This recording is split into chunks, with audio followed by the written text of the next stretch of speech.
Baiklah, pada pertemuan kali ini kita akan membahas menyangkut dengan bagaimana rekam jejak dan apa saja yang perlu kita persiapkan untuk menghadapi bulan lahirnya Nabi Muhammad. Rasulullah itu seorang manusia yang diutuskan oleh Allah jauh-jauh sebelum waktu beliau dimunculkan ke dunia ini sudah dipersiapkan oleh Allah Subhanahu wa taala.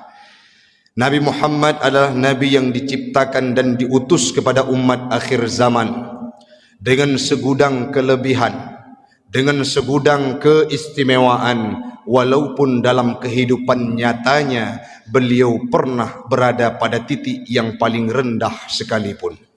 Bagaimana contohnya Ustaz?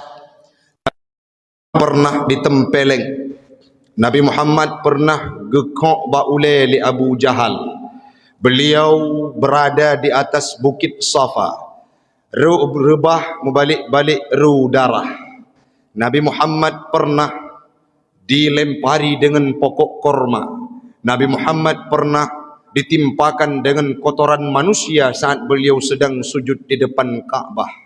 Nabi Muhammad pernah dilempari dengan bebatuan. Itu akan mengisi perjumpaan kita pada malam yang berbahagia ini. Artinya rekam jejak Rasulullah, risalah Rasulullah akan kita kupas malam ini dengan maksud dan tujuan untuk memunculkan, membangkitkan semangat kita untuk mengikuti jejaknya, lebih-lebih mengaktualisasikan segala syariat Islam yang sudah dipraktikkan oleh beliau dulunya. Dari semenjak kecil Rasulullah itu dilahirkan dalam kondisi tidak memiliki ayah. Bukan tidak ada sebab dan tidak ada alasan. Nabi Muhammad diutus oleh Allah dalam kondisi tidak memiliki ayah. Para habaib menyampaikan bahawa alasan yang mereka dapatkan adalah sehingga Nabi Muhammad saat lahir beliau tidak menyebutkan abi.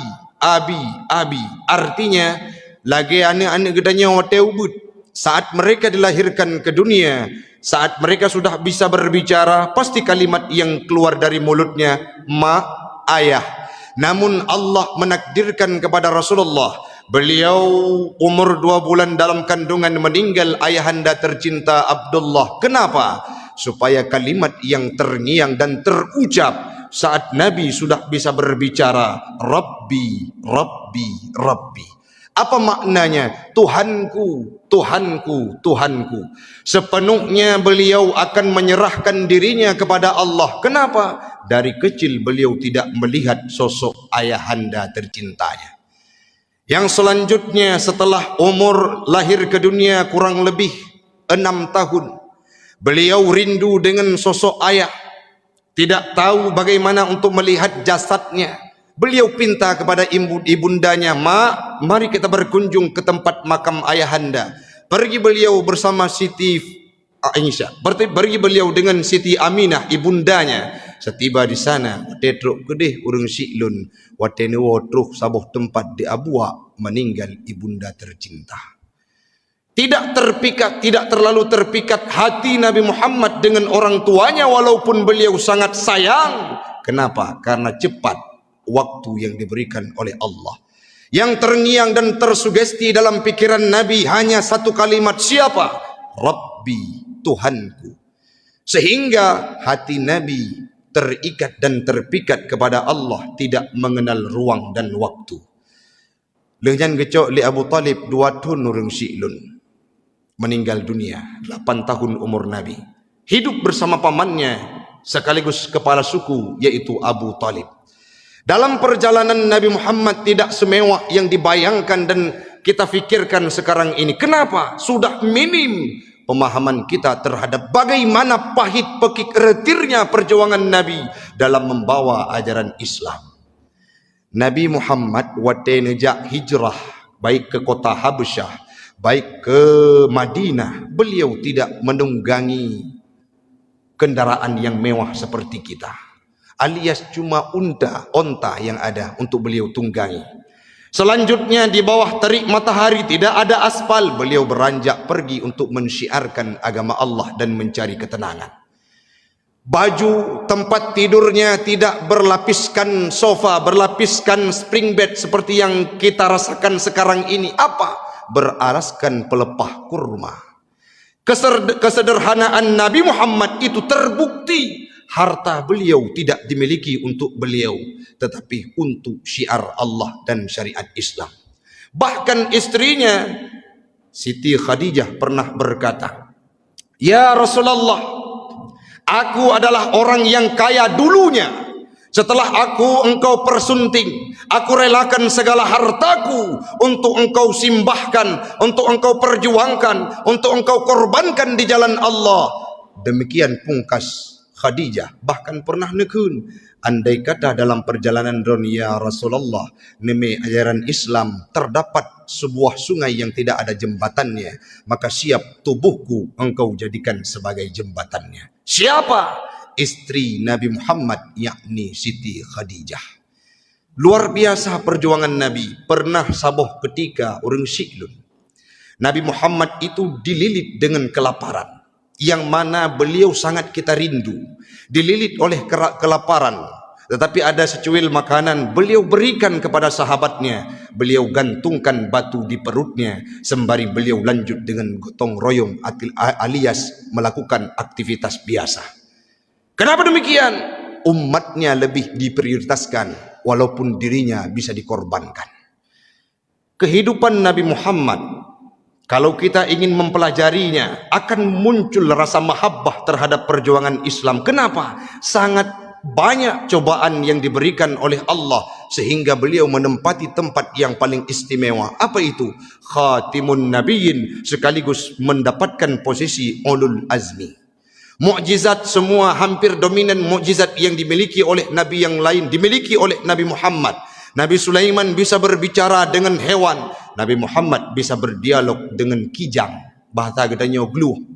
Watai gluh di drop oleh pemburu, dialog singkat dengan Nabi Muhammad. Binatang yang lain juga demikian. Nabi Muhammad sangat banyak mukjizat yang diberikan oleh Allah Ta'ala, namun mukjizat yang tidak diperuntukkan kepada yang lain, yaitu Al-Quran. Dalam sebuah sejarah orang Syi'lun, jauh-jauh hari Allah sudah mempersiapkan kehadiran Nabi Muhammad.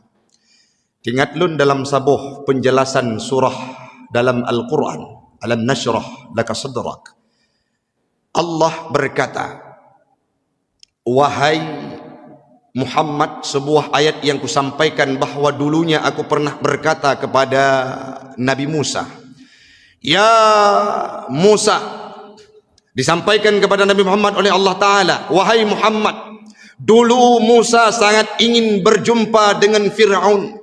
Beliau berdoa kepadaku, Rabbi syrah li sadri, wahai Tuhan yang maha agung, lapangkan dadaku. Kata Musa, kenapa Musa? Aku tidak sanggup, hampir tidak sanggup mendengar kalimat-kalimat sumpah serapah yang diucapkan oleh Fir'aun. Contoh orang Syi'lun, menya Fir'aun jamun watai merupak ngenurung yang napah bak pandangan mataji, ataupun menyebah katanya benci ruman nyai kenaju cipu pisah tiat uleh dengan tubuh. Itu kalimat yang dikeluarkan oleh Fir'aun sehingga Nabi Musa tidak sanggup, hampir tidak sanggup beliau mendengarkannya karena kalimat-kalimat yang tidak manusiawi.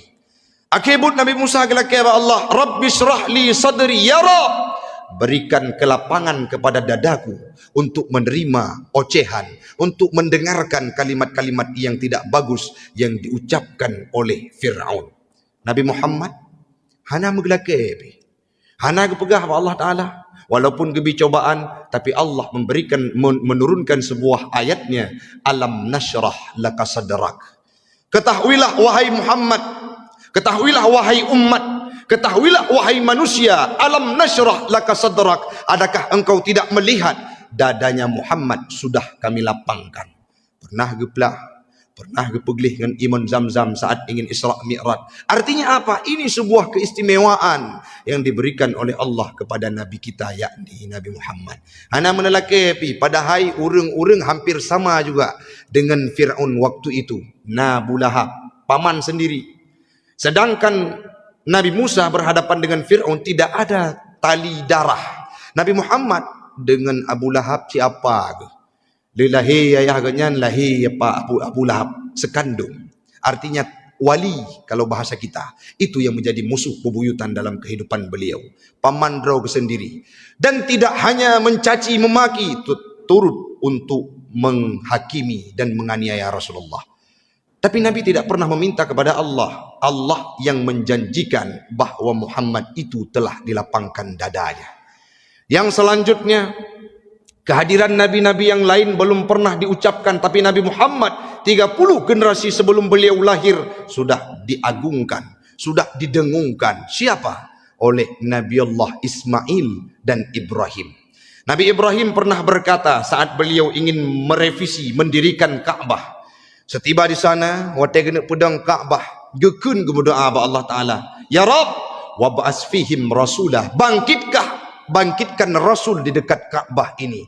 Kalau kita survei urung siklun, hana masih ada Rasul yang lahir dengan Ka'bah kecuali Nabi Muhammad. Naga Ustaz, Nabi Ismail itu lahir di tempat yang lain, dihijrahkan oleh Nabi Allah Ibrahim, berada di dekat Ka'bah, sehingga beliau saat wate getom-tom tanok terpancarlah imun Zamzam. Yang lahir tongan Ka'bah hanya sidro, yaitu Nabi Muhammad. Kenapa? Itu doa Nabi Allah Ibrahim dulu. 30 generasi sebelumnya. Ada lagi saat Nabi Isa alaihi salam sudah hampir lengkap ciri-ciri yang disebutkan oleh dalam kitab sebelumnya, yaitu kitab Taurat, digambarkan oleh para ahli pada waktu itu seolah-olah Nabi Musa merupakan nabi terakhir yang dijanjikan dalam kitab yang sebelumnya. Apa yang beliau sampaikan? Bukan aku yang menjadi nabi terakhir, mim ba'dismuhu Ahmad, akan datang seorang nabi setelahku yang bernama Ahmad atau Nabi Muhammad. Siapa yang menyebutkan? Nabi Isa alaihi salam. Kapan? Sebelum Nabi Muhammad dilahirkan ke dunia. Jauh hari sebelum Nabi dilahirkan sudah disebutkan, diagungkan. Bahkan beliau saat lahir tidak ada peristiwa yang menjadi nomor 2 saat lahir Nabi Muhammad.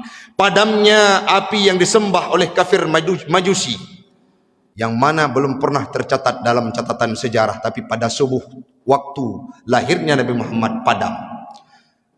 Saat itu pula wangi semerbak.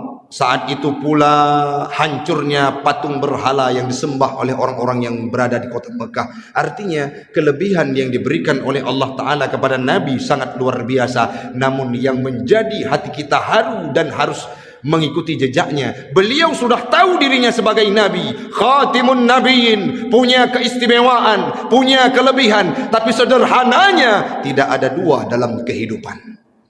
Hanya 2 kesederhanaan Nabi Muhammad dalam praktik kehidupannya. Tidak beliau bermegah-megahan, tidak beliau bereporia. Akulah Nabi akhir zaman, akulah yang dipersiapkan oleh Allah Ta'ala untuk semesta alam ini, akulah sebagai Nabi penutup dan menjadi Sayyidul Anam, kepalanya pada para manusia. Tapi dengan kesederhanaannya Nabi Muhammad membawa Islam dengan lemah lembut. Sampai hari ini Islam masih dikenang dan disiarkan oleh siapapun. Itu berkat perjuangan daripada beliau.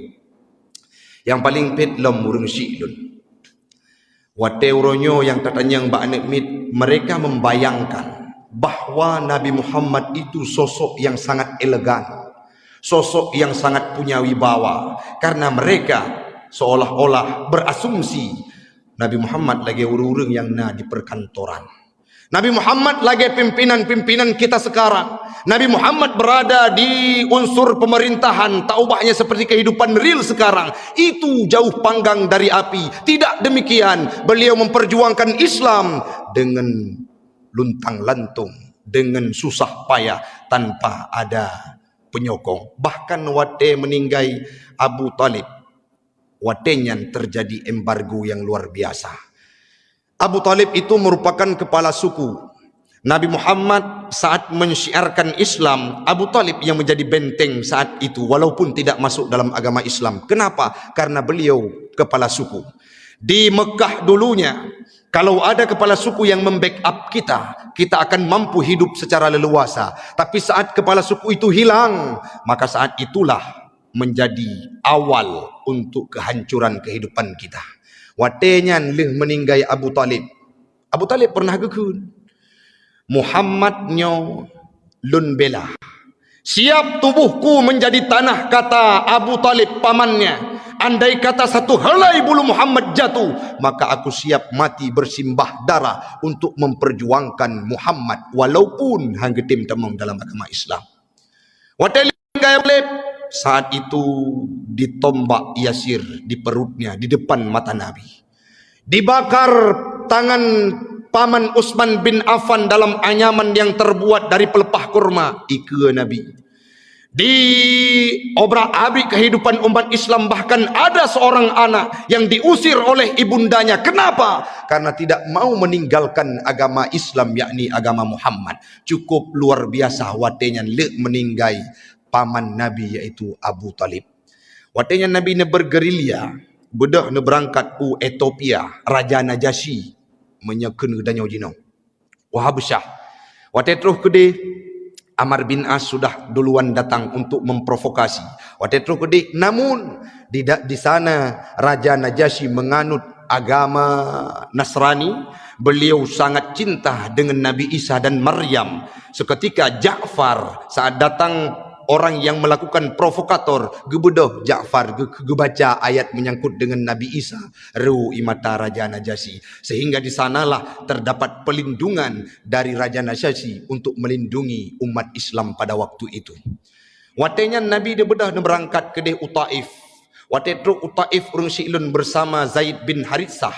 Watetro ke harapan Nabi nejakme agama Islam. Contoh masa gede-gedanya dilancang garam, ada masalah, kita hijrah ke tempat lain, ataupun punya masalah di tempat lain, kita hijrah ke lancang garam dengan harapan kita mampu membangun komunitas, mampu membangun kehidupan yang indah dengan sanak jiran tetangga kita. Tapi setiba Nabi di Taif tidak disambut dengan kemewahan. Lagi-lagi ada provokator yang truh kota Taif.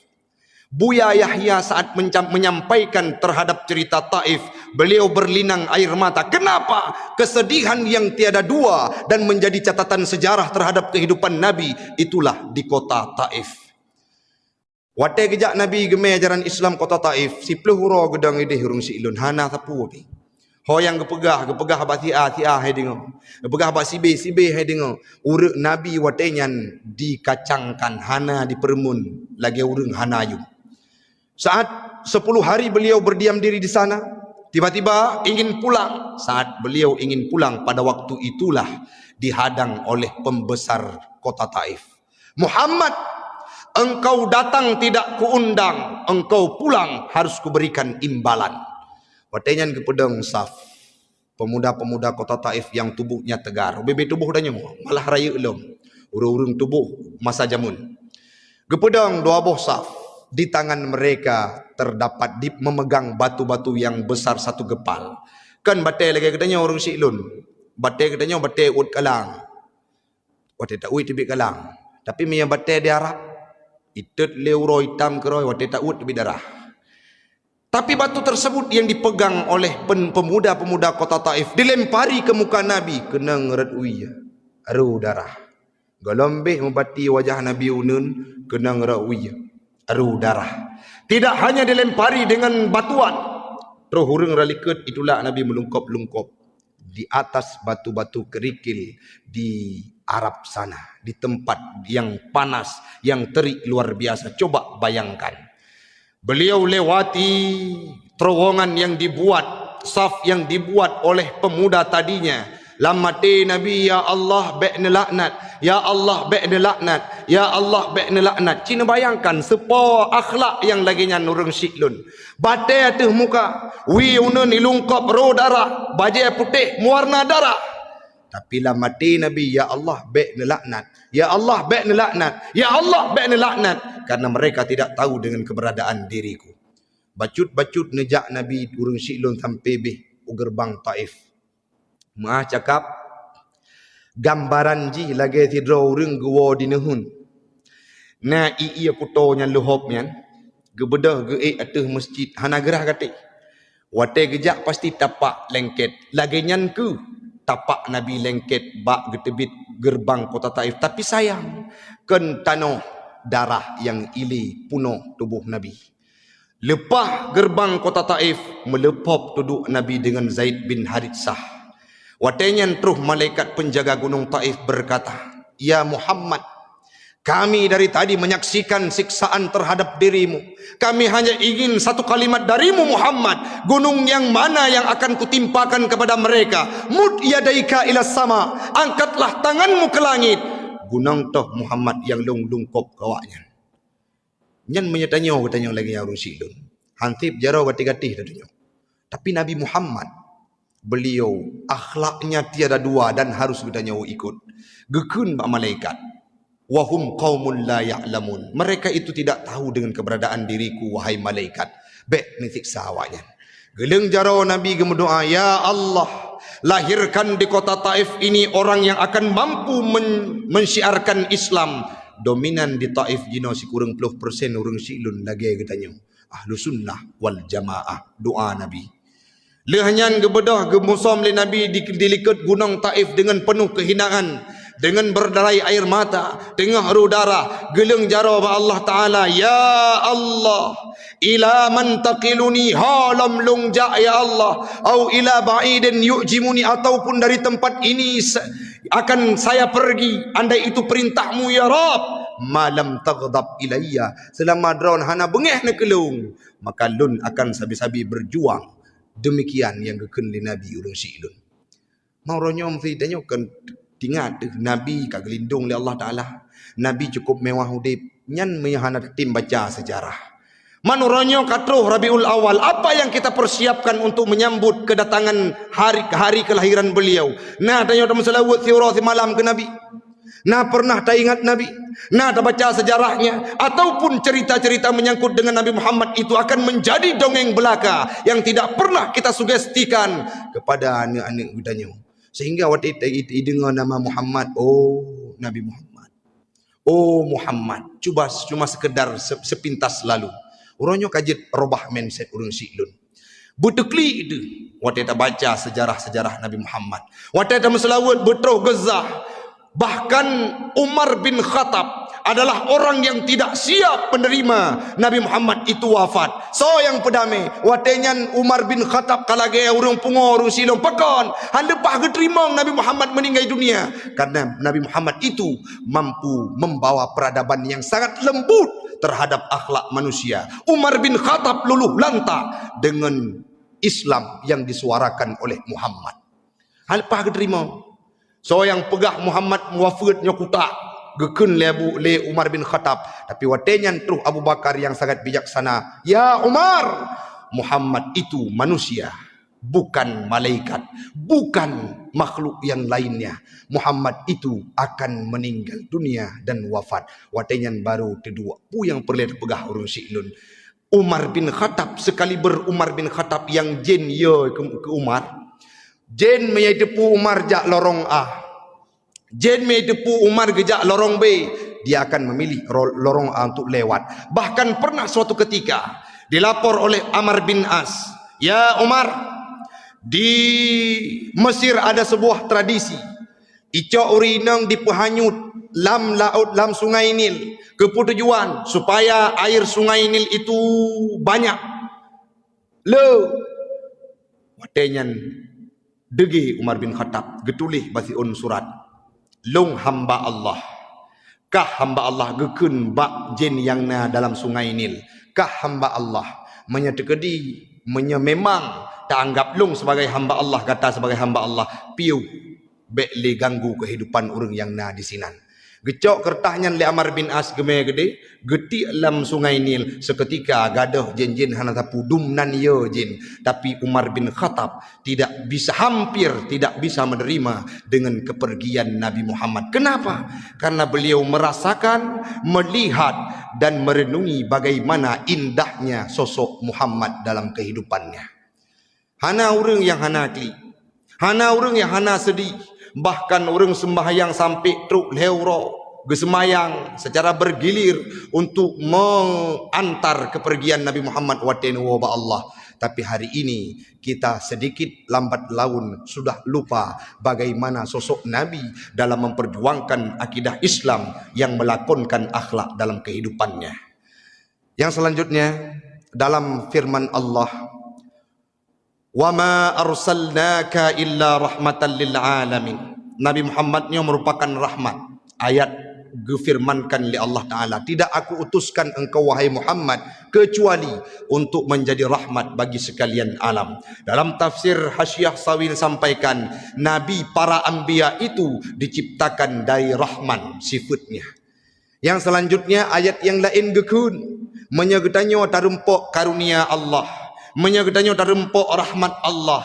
Qul bifadlillah wa birahmatih fabidzalika falyafrahu. Hendaklah senang, hendaklah farih, hendaklah kita berbahagia baik nikmat rahmat yang diberikan oleh Allah Ta'ala. Kita ambil sebuah kesimpulan, kehadiran Nabi Muhammad lebih-lebih ini dalam bulan hadirnya, bulan lahirnya, mari kita sikapi dengan kebahagiaan. Luapkan kebahagiaan ini dengan segala sektor, yang penting tidak menentang dengan syariat Islam. Semoga dengan waktanya le tamu selawat, dengan tanya mahabbah kepada Nabi, akan diberikan peluang oleh Allah Ta'ala kita berjumpa dengan Nabi Muhammad di yaumil qiyamah dalam surganya.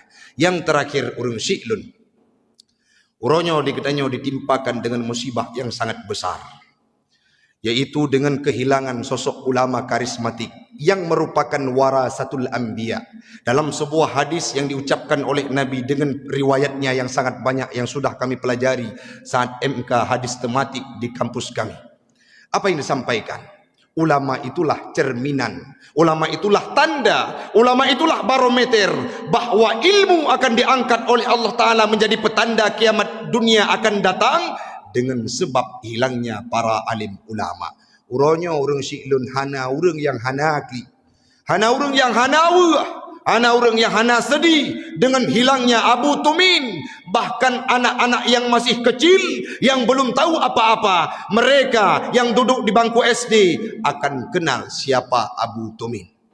Apalagi kita hari ini. Ini merupakan sebuah musibah yang maha dahsyat.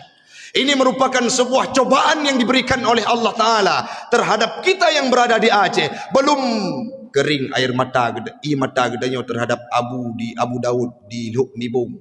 Tapi uronyo kagecok pulang di Allah Ta'ala. Sidra ulama ho tajak lom urung syi'lun.